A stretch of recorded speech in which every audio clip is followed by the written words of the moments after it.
अस्सलामुअलैकुम friends, welcome back to my channel novels की दुनिया। फ्रेंड्स, मैं अपना नावल की नेक्स्ट पार्ट स्टार्ट करने से पहले आप लोगों को एक बात बताना चाहती हूँ कि मैं एक और नावल अपने अनदर चैनल पे रीड करना स्टार्ट कर रही हूँ, जिसका लिंक मैंने डिस्क्रिप्शन में दे दिया है। तो अगर आप लोगों को कोई और नावल भी सुनना है तो आप लोग उस चैनल पर जाके मेरा दूसरा नावल भी सुन सकते हैं। तो हम अपने नावल की शिद्दत इश्क का नेक्स्ट पार्ट स्टार्ट करते हैं। तुम्हें जो काम कहा अगले 15 मिनट में इसकी तफसील चाहिए। सोशल मीडिया चेक करो, ज़रूर कोई सुराग मिलेगा। जी मलिक साहब, कुछ टाइम बाद उस बंदे का मैसेज वसूल हुआ। मलिक के चेहरे पर शातिराना मुस्कुराहट थी। आपका काम हो गया है। पिक्चर सेंड की थी जिसमें 3 लोग थे। अहमद शाह को तो वो पहचान गया था, और वो औरत बिलाशुबह वही थी जो उस रात के बाद आज देखी थी। और साथ वजदान, शायद इसकी ग्रेजुएशन की डिग्री कंप्लीट होने की पिक्चर थी। वो वाहिद पिक्चर सोशल मीडिया पर इसकी फैमिली की थी। वो औरत वजदान शाह की माँ है और वो लड़की इसकी बेटी नहीं, बहू है। मतलब जिस लड़की को मैं ढूंढ रहा था वो वजदान की बीवी है। Interesting, very interesting. जानता था तुम गज़ब ढाओगी। इसकी कुछ दिन पहले की खींची पिक्चर पर नज़रें गाड़े वो मुखातिब था। वजदान शाह, तुमसे पहले वो लड़की मेरी थी तो हक भी इस पर मेरा है। आखिर इसका बाप हयात खान मेरा दोस्त था। माजी मलिक और लम्स के वालिद में कॉलेज के ज़माने से गहरी दोस्ती थी। मलिक उल्टे सीधे कामों में मुलव्वस था। कॉलेज में गैर कानूनी कामों में एक बार इसका नाम इंतज़ामिया तक पहुंच चुका था और मलिक को काम से स्ट्रिक ऑफ कर दिया गया था। लेकिन हयात खान जो अपने आबाई गांव गए थे वो इस बात से अनजान थे और वहां ही इनकी मुलाकात लम्स की वालदा से हुई थी, जो अपनी किसी खाला की तरफ आई थी। दोनों की सरसरी मुलाकात गांव के किसी बाग में हुई थी। जरी गांव कितना प्यारा होता है, एक पीसफुल इन्वायरमेंट। सिला खुशी से बता रही थी।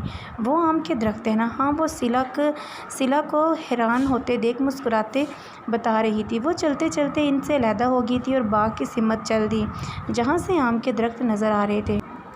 वो आम के दरख्त है ना? हाँ, वो सिला को देखते हैरान मुस्कुराते बता रही थी। वो चलते चलते इनसे अलहदा हो गई थी और बाग की सिमत चल दी जहाँ इसे आम के दरख्त नज़र आ रहे थे। अब वो इस बाग की हदूद में दाखिल हो चुकी थी। वाह, आज मैं खुद अपने हाथों से आम तोड़ूंगी, वो खुश होते बोली। जरी, सिला कहाँ है? अम्मी यहीं थी। वो दोनों परेशान हो चुके थे लेकिन सिला इन्हें नज़र नहीं आई।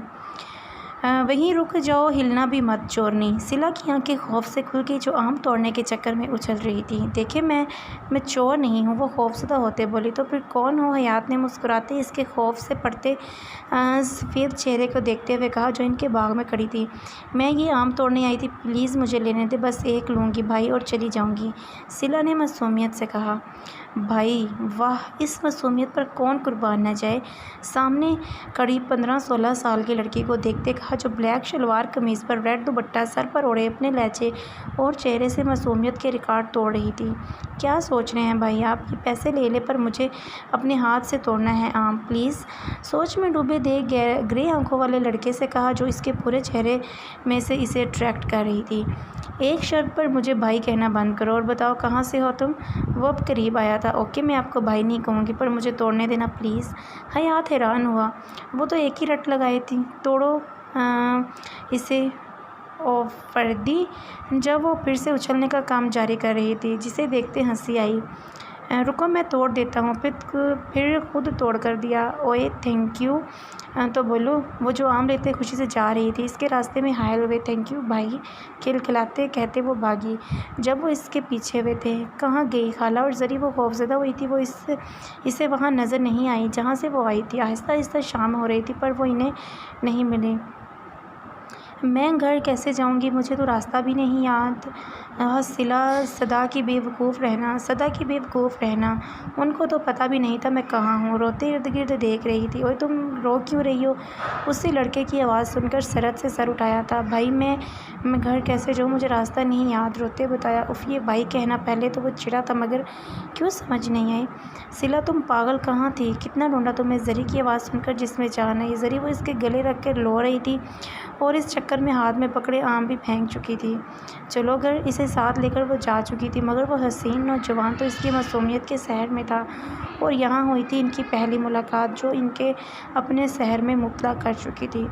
फिर उसके बाद उन्होंने काफ़ी ढूंढा, मगर वो लड़की शायद जा चुकी थी। ओ माई गॉड, फर्स्ट डे और मैं लेट। वो तेज़ तेज़ चलते बोली थी, तुम्हें पता है सिला, इंग्लिश के न्यू प्रोफेसर इतने हैंडसम हैं, इनकी ग्रे आंखें और मुस्कुराते हुए गाल पे डिम्पल, क्या बताऊँ। वो तारीफ़ों के कसीदे पढ़ रही थी। बस करो, शोधों की तरह क्यों तारीफ़ कर रही हो, सिला ने कोफ्ते से कहा। मे आई कम इन सर। इस आवाज़ पर वो शख्स सरत से पलटा जिसे वो पिछले 2 साल से ढूंढ रहा था। वो यहाँ मिलेगी सोच भी नहीं था। यहाँ हुई दूसरी मुलाकात। सिला, nice name. Thank you sir. वो मुस्कुराई थी। तुम्हें मैं याद नहीं आया? आप मुझे नहीं बोले, आखिर आम तोड़ कर दिए थे भाई। मुस्कुराहट जब्त की थी। Now I am your temporary professor, don't call मी भाई। गुस्सा आया, मगर क्यों भाई? वो अपनी पसंदीदगी का इज़हार पूरे 6 माह बाद कर चुके थे, जिसे पहले तो एक्सपेंस नहीं कर रही थी, मगर इनकी मोहब्बत के आगे हार चुकी थी वो, और जानती थी ये वर्ड इन्हें बुरा लगता है। शायद शादी के लिए सब राज़ी हो गए हैं, दोनों की फैमिलीज़ स्टेटस तो एक जैसे थे, मगर हयात की सौतेली माँ किसी तो राज़ी नहीं थी, जो इसकी शादी किसी सूरत भी बाहर नहीं करना चाहती थी, मगर अपनी भांजी से करना चाहती थी ताकि जायदाद घर में ही रहे। मगर यहाँ तो इसका प्लान मुकम्मल तौर पर नाकाम हो चुका था। इसी चक्कर में अक्सर घर का माहौल ख़राब रहता, जिसकी वजह से लम्स की पैदाइश से पहले ही वो सिला को लेकर इस्लामाबाद शिफ्ट हो गए थे। सिला को तो इसकी बहन सदफ़ मिल गई थी, जो वहाँ ही रहती थी, मगर हयात अपने रिश्तेदारों से काफ़ी दूर हो गए थे, ख़ासकर माँ से, जिनकी बदगुमानियाँ बढ़ गई थी, और इनके वालिद को भी काफ़ी दूर कर दिया हयात से। मामा को बिल्कुल तंग नहीं करना डॉल, लम्स से कहा, जो सिला की गोद में थी और हूबहू इसकी कॉपी थी। सुर्ख और सफ़ेद रंग, डिम्पल्स और ग्रे आंखों और ब्राउन बाल तक अपने बाप जैसे थे। हाँ, बस मासूमियत अपनी माँ से चुराई थी। और यहाँ दो जो बस कर रहे थे, लॉ की डिग्री कंप्लीट होने के बाद अभी कुछ ख़ास केस नहीं आते थे, इसीलिए वो प्राइवेट यूनिवर्सिटी में एज अ प्रोफेसर थे। मैं आपके पास उम्मीद से आया हूँ, हम जैसे पैसे वाला वकील अफोर्ड नहीं कर सकते, आपकी बहुत मेहरबानी होगी खान साहब अगर आप हमारी ज़मीन छुड़ा दे तो, जिस पर वो गैर कानूनी तौर पर कब्ज़ा किए हैं। वो गरीब इंसान रोते बोल रहा था, आप परेशान नहीं हो, मैं आपकी मदद करूँगा।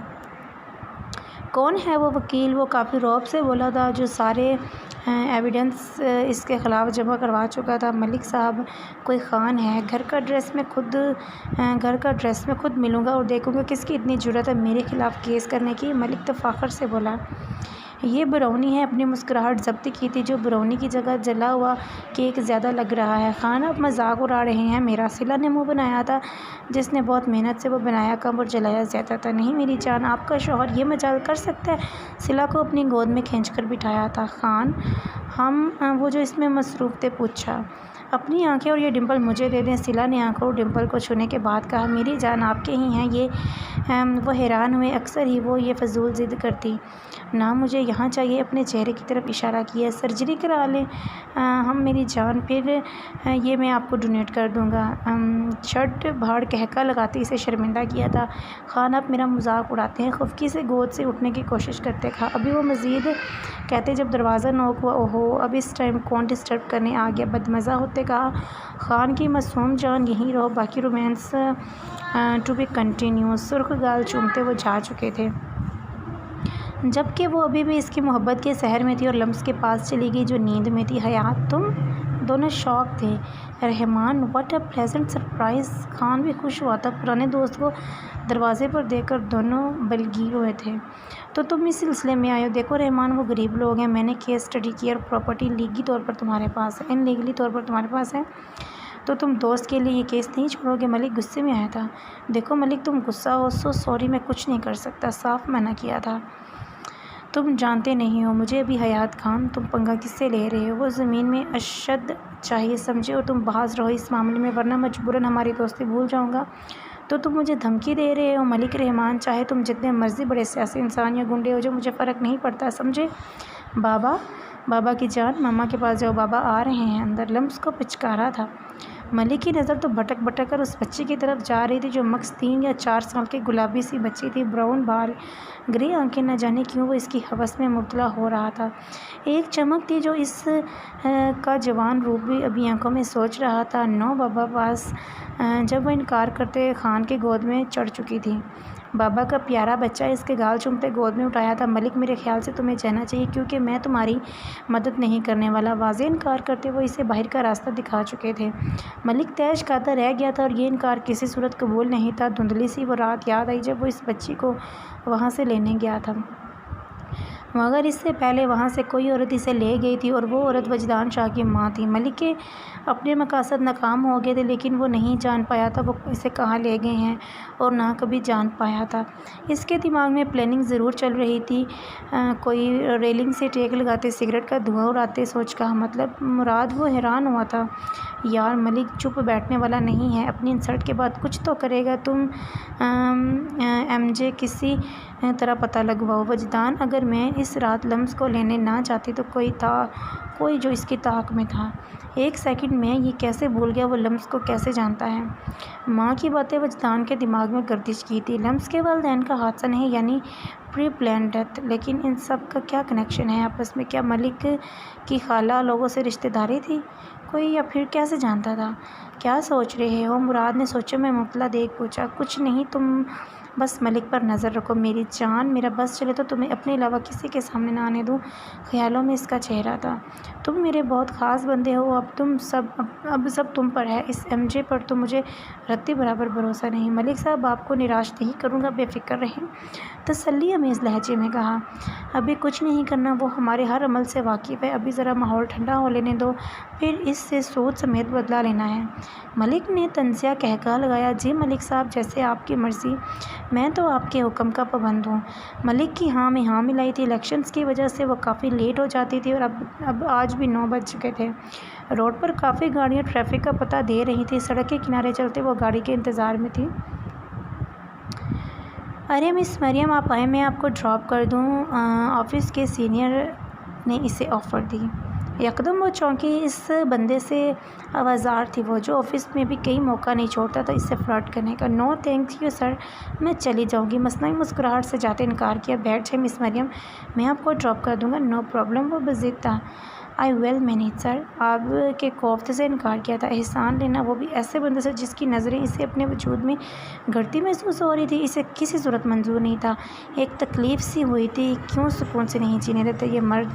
सामने ये मंजर देखकर कोई बुरी तरह जल बुन रहा था। जी, जब फुल रफ्तार से कोई गाड़ी इसके करीब आई, फिर इसके नज़दीक तरीन ब्रेक लगाई थी। गाड़ी के मुसलसल बजते हारन से मजबूरन इसे गाड़ी में बैठे शख्स को देखा था। बैठो अंदर, शीशा नीचे करते तहमकाना लहजे में कहा। दूसरा बंदा हैरत से ये मंजर देख रहा था। चले सर, मैं आपके साथ जाऊंगी। फौरी सामने मौजूद शख्स को देख पैंतरा बदला। श्योर सर ने खुश होते मरियम के लिए फ्रंट डोर खोला, जो मौके की तलाश में था। मुराद इसकी हट दर्मी से कलसते बाहर निकला और खींचकर इसे अंदर बिठाते दरवाज़ा बंद किया। मिस्टर, रास्ता वो है, तुम जा सकते हो। हाथ से सामने इशारा करते इसके मुंह खुले शख्स से चुबाते कहा, फिर फुर्ती से अपनी जगह बैठते लॉक की थी। What the hell! दरवाज़ा खींचते वो हलकान हुई। गुस्से में नाक फुले। मुराद को अच्छी लगी। वो समझ नहीं पा रहा था वो क्यों कर रहा है ये सब। लॉक है baby, don't waste your energy. Murad ने इसकी कोशिश देखते कहा। मैं तुम्हारी बेबी नहीं हूँ, समझे? और क्या प्रॉब्लम है तुम्हें जो चौंक की तरह चिमट गए हो? वो गुस्से से फंकारी। इतनी देर क्यों लगाई? टाइम देखा है? ये टाइम है तुम्हारा घर जाने का? और कौन था वो शख्स? इसकी बात इग्नोर करते माथे पर अनगिनत बल लाते गाड़ी स्टार्ट करते पूछा, एक्सक्यूज़ मी, तुम क्या मेरे बाप हो या भाई हो? नहीं ना, तो मुझे जवाब दे। नहीं हूँ। और ये क्या हरकत थी? वो चीखी। कितनी इंसल्ट फील की थी। क्या सोचेगा वो सर, वो सोच रही थी। शोहर भी कह सकती थी। खैर चलो, खामोश रहो अब, वरना मजबूरन मुझे कुछ ऐसा करना पड़ेगा जो तुम्हें बहुत नागवार गुजरेगा, पर मुझे बहुत मज़ा देगा। तीखे लहजे में मायने के जवाब दिया। बेशरम पुलिस वाला, उतारो मुझे। मरियम इसकी बकवास और इसे मुसलसल ड्राइव करते देख चीखी थी, लेकिन मुराद इग्नोर करते ड्राइव कर रहा था, जिसे कोई फ़र्क नहीं पड़ रहा था। तुम्हें समझ नहीं आ रही? स्टीयरिंग पर धरा हाथ गुस्से से खींचा था। मुराद ने बमुश्किल स्टीयरिंग पर काबू पाया था। क्या चाह रही हो तुम? गाड़ी रोकते इसकी खुशगमगीन निगाहों से देखते रुक किया। उतारो मुझे। इसकी नज़रों की तपश गाड़ी में इसके साथ खौफसा महसूस हुआ। अब अगर कोई उल्टी सीधी हरकत की ना तो चलती गाड़ी से नीचे फेंक दूंगा, समझी। वार्न करते गाड़ी स्टार्ट की। चीखते चिल्लाते थक हार कर वो सीट से टेक लगा चुकी थी। मुराद मुस्कुराया था। यहीं रोको प्लीज़। अपनी गली से काफ़ी पीछे रुकने को कहा, जो नहीं चाहती थी जहाँ इसकी जॉब के मुतालिक कितनी बातें होती हैं, मज़ीद एक बात का इजाफा हो। मुराद समझ चुका था। वो उतरती जब इसका हाथ खींचा, जिससे बर वक्त इसके सीने पर हाथ रखा, वरना इसके साथ लगती। मरियम का सांस अटका। क्या तकलीफ़ है? वो मुंतशिर होती धड़कनों से चीखती इसकी हरकत से। तुम तकलीफ़ हो मेरी, गमगीर लहजे में कहा, माथे पर तिवरी चढ़ाते। हैरत से इसकी बात समझने की कोशिश में थी। मरियम, औरत के लिए कीमती चीज़ इसकी इज्जत होती है। गले में पट्टा तो जानवर के भी होता है, इसे पट्टा नहीं सर की जीनत बनाओ, यकीन मानो मज़ीद खूबसूरत लगोगी। गले में लिपटे स्टॉलर की तरफ इशारा करते वो इसे बहुत कुछ बावर करा चुका था। वो इसे देख रहा था, जो ग्रीन प्रिंटेड सूट, कमीज़ और प्लाजो में ग्लासेस लगाए, मेकअप से पाक चेहरे में, जोड़े में बंदे बालों में थी। पहली दफ़ा वो इसे लड़कियों वाली ड्रेसिंग में देख रहा था। मरियम को इसकी बात हमेशा की तरह अच्छी लगने की बजाय बुरी ही लगी थी। इसके हिलते गुलाबी होंठ देखकर वो होश में आया। मेरा हाथ, दांत पीसते इसकी सख्त गिरफ्त में हाथ छुड़वाने से कासर थी। वो इस पर रोब जमाने की आदत बिल्कुल पसंद नहीं थी। डरते हुए, तुम भीगी बिल्ली लगती हो, मुराद ने मुस्कुराते इसके कान के करीब कहा। तुमसे डरती है मेरी जूती। कलसते वो गली के अंदर की जानब तेज़ी से बढ़ी थी, जबकि वो इसकी बात पर बालों में हाथ फेरता रह गया था। बेबी, तुम्हारा दिमाग जल्दी दुरुस्त नहीं होने वाला, कुछ तो करना पड़ेगा। बड़बड़ाते हुए अपनी ड्राइविंग सीट संभाली थी और तब तक नहीं हिला था जब तक वो नज़रों से ओझल नहीं हुई थी। ऑडिटोरियम के अकबी हिस्से में वो अपनी बातों में मसरूफ़ थी जब अपनी क्लास फेलो की आवाज़ से पलटी। लम्स, तुम्हें सर हैदर बुला रहे हैं। मुझे? वो हैरान हुई थी। इसके ऑफिस के बाहर वो शॉल दुरुस्त कर रही थी। वो सांस खारिज करते अंदर बढ़ी। मियाँ एक कमी? यस, बगैर पलटे कहा। बैठें। चेयर की तरफ इशारा किया। वो झिझकते बैठी थी। आपके लिए काम है। वही मखसूस पोलाइट लहजा जिसकी वो खार खाती थी, जो और सब इसे प्रोफेसर की स्लाइड से पोलाइट लहजे से चिढ़ाते थे।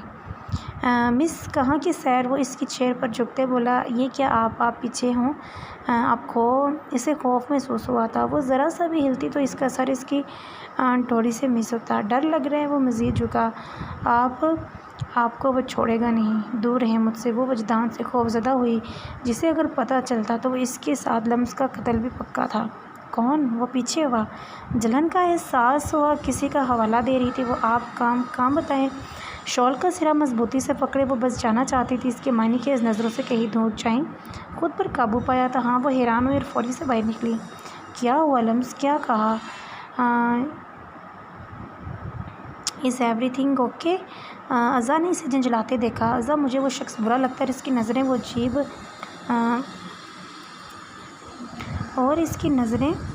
अजीब है। लम्स अजीब कश्मकश में थी। वजदान को कॉल करने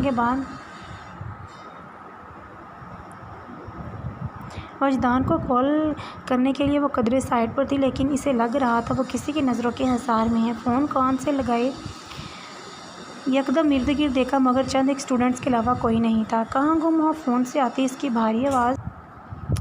फ़ोन कान से लगाए, यकदम इर्द गिर्द देखा, मगर चंद एक स्टूडेंट के अलावा कोई नहीं था। कहाँ गुम हो? फ़ोन से आती इसकी भारी आवाज़ की तरफ मतवज्जा हुई।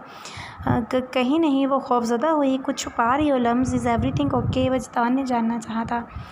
प्लीज़ जल्दी आ जाएं। इसकी बात बदलते कहा। यूनी से बाहर नहीं निकलना, 2 मिनट में तुम्हारे पास आऊँगा। जी।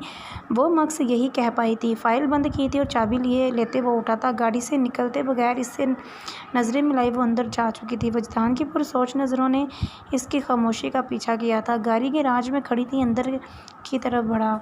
क्या कर रहे थे तुम वहाँ? वो चौंकी। वॉशरूम से निकलते इसे अपने रूम में देखकर। शफाफ नम चेहरे और गर्दन से टपकते पानी के कतरे दूर से इसे नज़र आ रहे थे। कहाँ वजदान? इसको देखा जो टांग पे टांग जमाए इसके रूम में सोफे पर बैठा सिगरेट पी रहा था। सिगरेट की स्मेल शदीद नागवार गुजरी थी। अपने वजूद पर नज़रों की तपश से वो बेड से पड़ा दुपट्टा ओढ़ती। जब वो करीब महसूस हुआ तो इसे अपनी तरफ खींच चुका था। वो कराही जो इसके ब्राउन बाल जूड़े से आज़ाद करते आहिस्ता से मुट्ठी में जकड़ चुका था। जब सामने मैं हूँ तो तुम्हारी सोचें कहाँ मरकूज़ हैं माई लव? इसके ब्राउन बाल मुट्ठी में जकड़े अपने सीने से लगाते सरगोशी नुमा अंदाज में कहा। सिगरेट और परफ्यूम की मिली जुली खुशबू से लम्स का असर चकरा रहा था। क्या कर रही थी तुम प्रोफेसर के ऑफिस में? वजदान की सर्द आवाज़ से लम्स की सांस अटकी थी। वो कैसे जानता था? जान हुआ हवा हुई। असाइनमेंट की बात करनी थी। बेवजह इसके खौफ से झूठ बोला। मुश्किल वो इसकी गुर्बत में जवाब दे पाई थी। तन्हा ऑफिस में जाकर वजदान शर्ट का फ्रंट बटन खुलता महसूस हुआ। प्लीज़। इसकी अगली हरकत से आंखें सख्ती से बंद करते इसकी ब्लैक शर्ट का कॉलर ज़ोर से पकड़े रोका था। वो नहीं समझ पा रही थी वो गुस्से में है या किसी मूड में। गाड़ी में तो वो पुरसुकून था, पर ये इसका हर अंदाज़ नया लगता है। नेक्स्ट टाइम उसे झूठ बोलते बी केयरफुल डार्लिंग। सख्त किस्म की जसारत करके वो इसे छोड़ते पीछे हुआ। I hate you. खफ्त से सुर्ख पड़ते रुख मोड़े अपनी बेतरतीब धड़कनें दुरुस्त की थी। वो हैरान थी। इस सूरत हाल से पहले वो प्रोफेसर और फिर वजदान, वो कुछ नहीं समझ पा रही थी। इसे कैसे पता चला इसका रवैया जहर लगा था? लम्स ने आंसुओं पर बंद बांधे गुस्से में हाथ में मौजूद इसकी दी हुई रिंग ज़ोर से खींची थी, जो पिछले हफ्ते इसे जान से प्यारी थी। नहीं उतरेगी। वजदान की दोबारा आवाज़ से वो पलटी। बेबसी से आंसू टप टप बहने लगे। You don't love me. मुझे टॉर्चर। इसकी बात काटते वार्निंग दी और हाथ की उंगली को चूमा था जिसे वो सुर्ख कर चुकी थी। तुम्हें पता था तुम्हारे पास कुछ भी तुम्हारा नहीं है। पूरी की पूरी तुम मेरी हो। बेवजह मेरी नज़रों से जुल्म नहीं ढाया करो। आंसू साफ करते इसे खुद में भींचा जानता था वो इस रवैये से खौफज़दा होगी, मगर ज़रूरी था ये, इसीलिए वहीं था वो। तुम डिस्टर्ब थी इस बात से मुझसे झूठ क्यों बोला? बताओ। इसके बाल से लाए थे। मैं खुद नहीं गई, बुलाया था इसने। इसकी गिरफ्त में अटकते बताया। तो क्या ये झूठ बोलने की सज़ा दी थी? इसके सीने से लगे सोचा था। वजदान का सर्द तासुर उभरा था। किसी के कहने पर भी तुम कहीं नहीं जाओगी, समझ रही हो ना मेरी जान? मेरी हर बात को सीरियस लिया करो, वरना लम्स को लग रहा था आज फिर से धमका रहा है। दिल चाहा था और ज़ोर से रोए, पर वो ये करके मज़ीद इसकी कोई शिद्दत अफोर्ड नहीं कर सकती थी। आंसू साफ करते इसके माथे पर अपने तशना लब रखे थे। वो जा चुका था। बुरे हो तुम, डांट कर प्यार करते हो। माथा, गर्दन और हाथ रगड़ा था। 1% जो मुझे आपसे प्यार हुआ था ना वजदान, वो भी ख़त्म। इसका लम्स मिटाते खुद को बावर करा रही थी, जो कि नामुमकिन था। इतनी सुबह कहाँ? वो नमाज़ पढ़ने के बाद लाउंज में थी जब वजदान को तैयार देखकर कहीं जाते देखा। काम है, आ जाऊँगा। काम बताओ भी अपनी माँ को। बाप की आवाज़ से कदम थमे। वो नहीं जानता था वो भी वहीं बैठे हैं। यार डैड, बदला लेंगे। आपकी बीवी को हैंडल करना दुनिया का बहुत मुश्किल तरीन काम है। रहम करें मासूम बेटे पर। वजदान करीब होते कंधे पर हाथ फैलाते कहा। हाँ, रह गए थे तुम मासूम। दांत पीसते। क्या बातें हो रही हैं? सदब के ने कान लगाने की कोशिश की थी। कुछ नहीं मॉम, सियासत का टॉपिक डिस्कस कर रहे हैं। क्यों डैड? वजदान ने दुखती रग पर हाथ रखते तायद चाहिए। एक तो ये सियासत मेरे बेटे को ही फंसा लिया। देखा, इसीलिए मैंने क्विट कर दी। वजदान ने फिर से इनके कान में कहा, जो गुस्से से देख रहे थे। अच्छा, आज जाना ज़रूरी है क्या? बहन का इतना अहम दिन है? सद्दफ ने फिर से बातों में मसरूफ़ देखकर कहा। वानिया की इंगेजमेंट और निकाह था आज, जो शादी से 15 दिन पहले रख लिया था। इसके ससुराल वाले चाहते थे कोई रस्म हो जाए, लिहाजा सब ने मिलकर इंगेजमेंट के साथ निकाह का डिसाइड कर लिया था। मॉम, जल्दी आ जाऊँगा। अच्छा, मैं निकलता हूँ। कुछ खा तो लो। नाश्ते के बगैर जाओगी? और फौरी उठी थी। नहीं, लेट आऊँगा, बाहर से कुछ खा लूँगा। अच्छा, खैरियत से जा। दुआएं देती इसे रुखसत किया। वो नाश्ता इसके रूम में लेकर गई। गिरनी, आप ठीक है ना? नाश्ते पर भी नहीं आए। मरियम ने इन्हें बिस्तर पर लेटे देख फिक्रमंदी से पूछा। वो सुबह जल्दी उठ जाती थी। हाँ, बस तुम जा रही हो? वो उठने की कोशिश में थी। आपको तो बुखार है। गिरनी लेटी रहे, मैं नहीं जा रही। उठने की कोशिश में इनके बुखार से तपे हाथ फौरी परेशान हुए। इसके सराहने बैठी थी। मुझे क्यों नहीं बताया? चले हम डॉक्टर के पास चलते हैं। नहीं, मैं ठीक हूँ मरियम, तुम परेशान नहीं हो। कहाँ ठीक है, मैं नहीं जा रही। बैग फेंकते वो पास आई। आंसू बाहर आने को थे। वो कैसे बेखबर रही इसकी हालत से। अच्छा, परेशान तो नहीं हो? इसे अपने साथ ले गया था। मैं चाय गर्म करके लाई। ठंडी चाय लेकर वो बाहर चली गई थी। दवाई खाकर वो सो चुकी थी, मगर वो खुद परेशान थी। वो फ़ोन की रिंग से इर्तिकाज़ टूटा। कौन? कैसी हो? फ़ोन कान से हटाए, दांत खिंचाए। बेबी, आज म्यूट पे हो? बेबी आज म्यूट पे हैं। मुराद की शौक आवाज़ फिर से उभरी। प्लीज़ मैं परेशान हूँ, दिमाग नहीं ख़राब। को खटाक से फ़ोन बंद किया। इसे क्या हुआ? मुराद को हज़म नहीं हुआ। ठीक 15 मिनट बाद दरवाज़ा नॉक हुआ था। दरवाज़ा खुलते हैरत और सदमे से मुंह खुल गया इसे सामने देखकर। व्हाट अ प्लेजेंट सरप्राइज़, तुम घर थे? चलो ग्रीनी के बहाने तुमसे भी मिल लूँगा। इसे साइड पर करते मज़े से अंदर आया। क्यों आई हो? बुरी तरह चाहिए थी। तमीज़ तो नहीं है वैसे, घर आए मेहमान से ऐसे बात करते हैं। सोफ़े पर बैठते इसके तेवर तीखे नकोश दिल में उतारे। तुम वेले तरीन इंसान, पुलिस स्टेशन में तुम्हें कोई काम वाम नहीं है? तुम्हें जो आवारा लड़कों की तरह लड़कियों के घरों में यूँ फिरते हो। पहली बात मेरी नाइट शिफ्ट है और शराफत तो देखो तुम। मेरी मैं लड़की हूँ नहीं, सिर्फ तुम्हारे घर, वो भी सिर्फ दूसरी दफ़ा आया हूँ। चलो अब चाय कॉफ़ी का इंतज़ाम करो। इसका गुस्से से भरा चेहरा देखते कहा, जहर ना ले आऊँ? सामने वाले सोफ़े पर बैठी थी वो। आपके हाथ से जहर भी खा लेंगे। इसकी आहिस्ता सी बात पर बाएं आंख दबाते जवाब दिया फ्लर्टी बेशरम। मरियम ने दांत पीसे। ग्रीनी कहाँ है? नज़रें इर्द गिर्द घुमाते पूछा। सो रही हैं वो। अब अपना शोर बंद करो और जाओ यहाँ से। बेमरफ्ती की इंतहा की। क्या रट लगाई है? जाओ जाओ, नहीं जा रहा मैं, करो जो करना है। अरे मुराद कैसे हो तुम बेटा? ग्रीनी बाहर क्यों आई हैं? वो सहारा देने फ़ौरन करीब हुई। आप ठीक नहीं तो चले मैं आपको हॉस्पिटल लेकर चलूँ? नहीं बेटा, मरियम भी बजीती, थोड़ा सा बुखार है, अब मैं ठीक हूँ, चलें बेहतर। मरियम इसकी फर्माबरदारी पर कर रही थी। ग्रीनी मैं तो आपसे मिलने आया था, ये मुझे निकाल रही थी। मासूमियत की इंतहा थी। मरियम, ग्रीनी ने घूरा। वो खौफ से मंजर से गायब हुई। तुम इसे पसंद करते हो? वो जो किचन के विंडो से इसे देखने में मसरूफ़ था चौंका इस बात पर। बताओ। चुप देखकर। नहीं, शायद वहाँ चूड़ी पकड़े जाने पर वो शर्मिंदा हुआ। सीधी बात करो, अगर करते हो तो फिर तरीके से रिश्ता लेकर आओ। ग्रीनी ने संजीदगी से, क्या वाकई खुशगवार? हैरत हुई थी। दिल के जज्बात तो पिछली मुलाकात के बाद वैसे भी बदले थे। इसके लिए आज शाम रेडी रहना। क्यों, तुम्हारा वलीमा है? मरियम ने कोफ्त से किचन में इसे सर पर सवार देखते कहा। वो तो तुम्हारे साथ होगा ना। इसके कान में सरगोशी की। इसके गर्म सांसें कंधे और कान पर महसूस करते पल भर के लिए हाथ थमा था जब वो गुस्से से पलटी। तुम लाइन मार रहे हो मुझ पर? और ये क्या है? पीछे हो। हाथ से इसे पीछे धक्का दिया। लाइन नहीं, रिश्ता मांग रहा हूँ तुम्हारा, संजीदगी से कहा। इसके चेहरे पर कहीं से भी इसे मजाक की रमत दिखाई नहीं दी थी। दफ़ा हो जाओ मुराद, मैं तुम्हारा मुंह तोड़ दूँगी, शदीद गुस्से में कहा। जच आ चुकी थी वो इससे। शाम 7 बजे तक ढंग की लड़कियों वाली ड्रेसिंग करते रेडी रहना। ग्रीनी से परमिशन ले लिया मैंने, समझी कुछ ज़रूरी लोगों से मिलवाना है तुम्हें। कंधा जानबूझकर इसे टकराते इसे ऑर्डर देते वो जा चुका था। मेरी जूती जाती है तुम्हारे साथ। वो कलस्ती रही। ड्राइव करते मुसलसल इसे लग रहा था कोई इसका पीछा कर रहा है। अपना वहम समझा था। अभी वो साइड कर लेता जब वही वाइट गाड़ी अपने पीछे देखी। वजदान का शक अब यकीन में बदला था। होंठों पर मुस्कुराहट आते रोड चेंज करते इसे अपने जाल में ट्रैप किया। वो बंदा परेशान हुआ था जो इसे फॉलो कर रहा था, जो इसे काफ़ी खपा चुका था। सुनसान रास्ते पर लाते वो गाड़ी की स्पीड हद दर्जे तक स्लो कर चुका था। वो बंदा खौफ में मुबतला था। इसकी इतनी स्लो स्पीड से थक हार कर वो अपनी गाड़ी लेकर आगे जाने लगा जब यकदम इसकी गाड़ी रिवर्स होते इसकी आगे रुकी थी। गाड़ी में बैठे शख्स का सांस अटका जब वो गाड़ी से उतरा। इसके पहले वो बैक करता, इसका इरादा भांपते वो ब्राउन जैकेट से पिस्टल निकालते इसके टायर पर फायर कर चुका था। इस शख्स को खौफ महसूस हुआ। निकल बाहर, फ्रंट डोर खोलते कहा। डोंट। इसका गन निकालता हाथ फुर्ती से पकड़े बाहर खींचा।